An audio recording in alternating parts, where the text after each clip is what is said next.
നമസ്കാരം ഫ്രണ്ട്സ്, എല്ലാവർക്കും റീസ്റ്റാർട്ട് PSCയുടെ പുതിയൊരു ക്ലാസ്സിലേക്ക് സ്വാഗതം. മുൻവർഷ ചോദ്യപേപ്പറിലെ ഒരു 20ഓളം ചോദ്യങ്ങളാണ് നമ്മളിന്ന് ഡിസ്കസ് ചെയ്യുന്നത്. അപ്പോൾ വളരെ ഇമ്പോർട്ടൻ്റ് ആയിട്ടുള്ള ചോദ്യങ്ങളാണ്. PSC എപ്പോഴും റിപ്പീറ്റ് ആയിട്ടുള്ള ചോദ്യങ്ങൾ ഇങ്ങനെ ചോദിച്ചുകൊണ്ടേയിരിക്കും. അപ്പോൾ എല്ലാവരും ശ്രദ്ധിച്ച് കേൾക്കുക. നമുക്ക് ക്ലാസ്സിലോട്ട് കിടക്കാം. അന്താരാഷ്ട്ര മണ്ണ് വർഷം 2015 അന്താരാഷ്ട്ര മണ്ണ് വർഷമായിട്ട് ആചരിച്ചത്. കേരളത്തിലെ പ്രധാന നെല്ല് ഗവേഷണ കേന്ദ്രം പട്ടാമ്പി. പുല്ലുവർഗ്ഗത്തിലെ ഏറ്റവും വലിയ സസ്യം സസ്യമാണ് മുള.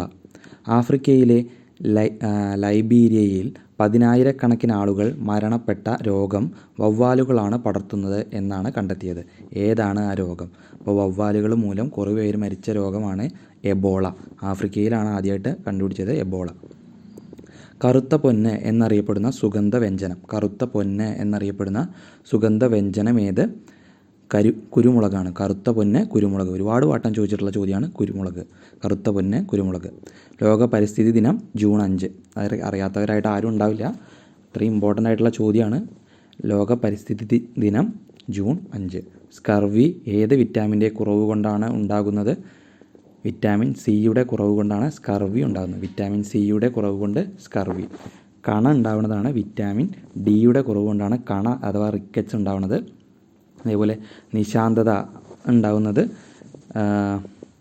നൈറ്റ് ബ്ലൈൻഡ്നെസ് ഉണ്ടാകുന്നത് വിറ്റാമിൻ എയുടെ കുറവ് കൊണ്ടാണ്. അടുത്തത്, മനുഷ്യ ശരീരത്തിലെ ഏറ്റവും വലിയ അവയവം ത്വക്കാണ്. മനുഷ്യ ശരീരത്തിലെ ഏറ്റവും വലിയ അവയവം ത്വക്ക്. മനുഷ്യ ശരീരത്തിലെ ഏറ്റവും വലിയ ആന്തര അവയവം ഏതാണെന്ന് ചോദിച്ചാൽ കരളാണ്. അതുകൂടി ആലോചിച്ച് വയ്ക്കാം. 18 വയസ്സിന് താഴെയുള്ള കുട്ടികൾക്ക് ആരോഗ്യവകുപ്പ് നടപ്പിലാക്കുന്ന സൗജന്യ ചികിത്സാ പദ്ധതി. 18 വയസ്സിന് താഴെയുള്ള കുട്ടികൾക്ക് ആരോഗ്യവകുപ്പ് നടപ്പിലാക്കുന്ന സൗജന്യ ചികിത്സാ പദ്ധതിയാണ് ആരോഗ്യ കിരണം.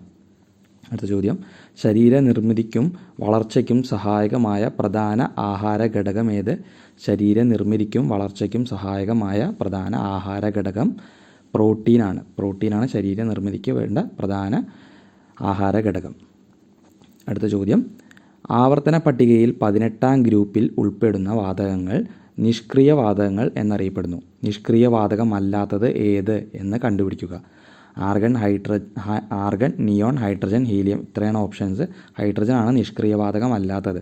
ഇനേർട്ട് ഗ്യാസ് അല്ലാത്തത് ഹൈഡ്രജൻ ആണ്. ആർഗൺ, നിയോൺ, ഹീലിയം ഈ 3 ഇനേർട്ട് ഗ്യാസിൽ പെടുന്നതാണ്. 18ാം ഗ്രൂപ്പ് എലമെൻസ് ആണ്.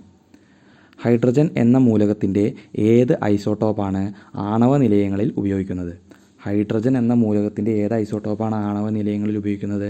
ഡ്യൂട്ടീരിയമാണ്. ഹൈഡ്രജന് മൊത്തം 3 ഐസോട്ടോപ്പുകളാണുള്ളത്. Protium, deuterium, tritium. അതിൽ ഡ്യൂട്ടീരിയമാണ് എന്തിലും ഉപയോഗിക്കുക? ആണവ നിലയങ്ങളിൽ ഉപയോഗിക്കുന്നത്. ലോഹ നിർമ്മാണത്തിന് ഉപയോഗിക്കുന്ന ധാതു അയിര് എന്നറിയപ്പെടുന്നു. അലുമിനിയത്തിൻ്റെ അയിര് താഴെ കൊടുത്തിരിക്കുന്നവയിൽ ഏതാണ്?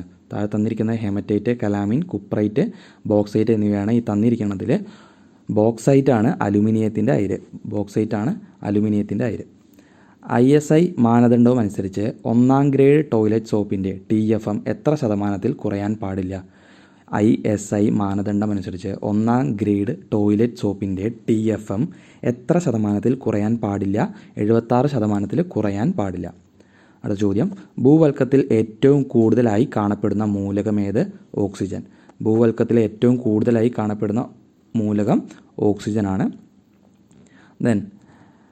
ഒരു അന്തരീക്ഷത്തിൽ ഏറ്റവും കൂടുതലായി കാണുന്ന മൂലകം ഏതാണെന്ന് ചോദിച്ചാൽ അത് നൈട്രജനാണ്. പ്രപഞ്ചത്തിൽ ഏറ്റവും കൂടുതലായിട്ട് കാണുന്ന മൂലകം ഏതാണെന്ന് ചോദിച്ചാൽ അത് ഹൈഡ്രജനാണ്. അപ്പോൾ 3 ആലോചിക്കുക. ഭൂവൽക്കത്തിൽ ഓക്സിജൻ, അന്തരീക്ഷത്തിൽ നൈട്രജൻ, പ്രപഞ്ചത്തിൽ ഹൈഡ്രജൻ. അടുത്ത ചോദ്യം, ഒരു ഡാമിൽ കെട്ടി നിർത്തിയിരിക്കുന്ന ജലം പെൻസ്റ്റോക്ക് കുഴലിലൂടെ താഴോട്ട് ഒഴുക്കുമ്പോൾ ഉള്ള ഊർജ്ജരൂപം ഗതികോർജ്ജം. അപ്പോൾ കെട്ടി നിർത്തുമ്പോൾ ഒരു ഊർജ്ജവും അത് ചലിക്കുമ്പോൾ ഗതികോർജ്ജം. അപ്പോൾ കെട്ടി നിർത്തുമ്പോൾ എന്താണ്? സ്റ്റാറ്റിക് എനർജിയാണ്. മാറുമ്പോൾ ഒഴുകാൻ തുടങ്ങുമ്പോൾ ഗതികോർജ്ജമാണ്. അടുത്ത ചോദ്യം, ഒരേ തീവ്രതയിലുള്ള പച്ച, ചുവപ്പ് എന്നീ പ്രാഥമിക വർണ്ണങ്ങൾ കൂടിച്ചേർന്നാൽ ലഭിക്കുന്ന ദ്വിതീയ വർണ്ണം ഏത്? പച്ച, ചുവപ്പ് എന്നീ പ്രാഥമിക വർണ്ണങ്ങൾ ഒരേ തീവ്രതയിൽ കൂടിച്ചേർന്നാൽ ലഭിക്കുന്നത് മഞ്ഞ നിറമാണ്. സാധാരണ അന്തരീക്ഷ മർദ്ദത്തിൽ ഐസ് ഉരുകുന്ന താപനില സെൽഷ്യസ് തെർമോമീറ്ററിൽ എത്രയാണ്?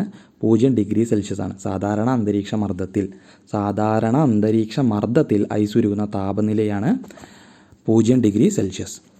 ചില ഖരപദാർത്ഥങ്ങളെ ചൂടാക്കുമ്പോൾ ദ്രാവകമാവാതെ നേരിട്ട് വാതകമായി മാറുന്നു. ഈ പ്രക്രിയ ഏത് പേരിൽ അറിയപ്പെടുന്നു? ഖരപദാർത്ഥങ്ങൾ സോളിഡ് ഡയറക്റ്റായിട്ട് വാതകമായിട്ട് അഥവാ ഗ്യാസായിട്ട് മാറുന്ന പ്രക്രിയയാണ് ഉത്പതനം. അടുത്ത ചോദ്യം, ഒരു സമന്വിത പ്രകാശം ഘടകവർണ്ണങ്ങളായി വേർതിരിക്കുന്ന പ്രതിഭാസം ഏത്? ഒരു സമന്വിത പ്രകാശം ഘടകവർണ്ണങ്ങളായി വേർതിരിക്കുന്ന പ്രതിഭാസം ഏത്? പ്രകീർണനമാണ് ഒരു സമന്വിത പ്രകാശം ഘടകവർണ്ണങ്ങളായി വേർതിരിക്കുന്ന പ്രതിഭാസം. അപ്പോൾ ഇത്രയും ചോദ്യങ്ങളാണ് ഇന്നത്തെ ഒരു വീഡിയോയിൽ നമ്മൾ ഉൾക്കൊള്ളിച്ചത്. പുതിയ വീഡിയോ ആയിട്ട് അടുത്ത ദിവസം വരാം. എല്ലാവരും റിപ്പീറ്റ് ചെയ്ത് ചോദ്യങ്ങളൊക്കെ കേട്ട് പഠിക്കാൻ ശ്രമിക്കുക. Thank you.